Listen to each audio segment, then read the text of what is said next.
Hello guys and welcome to our channel. In this video we are going to see how to install WebStorm on Windows. So let's get started.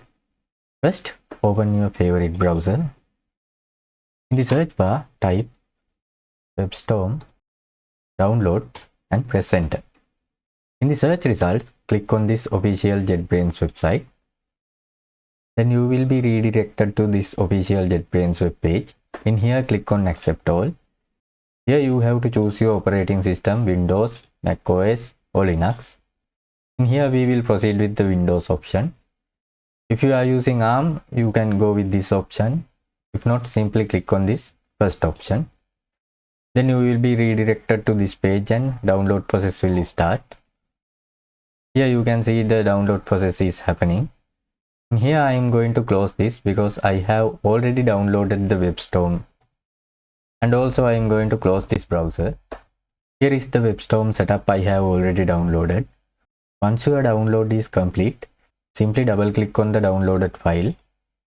Then you will see this installation wizard. Click on next. In here they are asking for the destination folder. If you want to change this, you can change it with this browse button. If not, simply click on next. Then check this box to create a desktop icon, and it's important to check this box. If not, your installed WebStorm will not work as expected. Check this box also. Click on next. In here click on install. Now the installation process is happening. This can take several minutes based on your computer's performance. Once the installation completed, check this box and click on finish. In here click on skip import. So here is the WebStorm we installed. So let's verify the installation using a new project. Click on this new project button. In here you have to give a project name.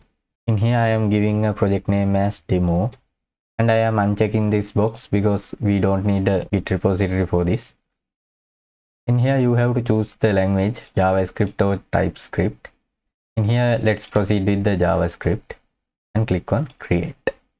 If you got this notification, click on exclude folders. We don't need the plugins. So here is the project we created. Let's clean this and type a simple hello world program.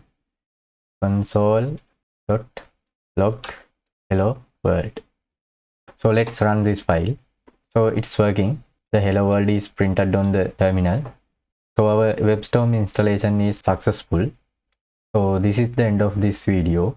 If you found this video helpful, don't forget to like the video and subscribe to our channel. Thank you.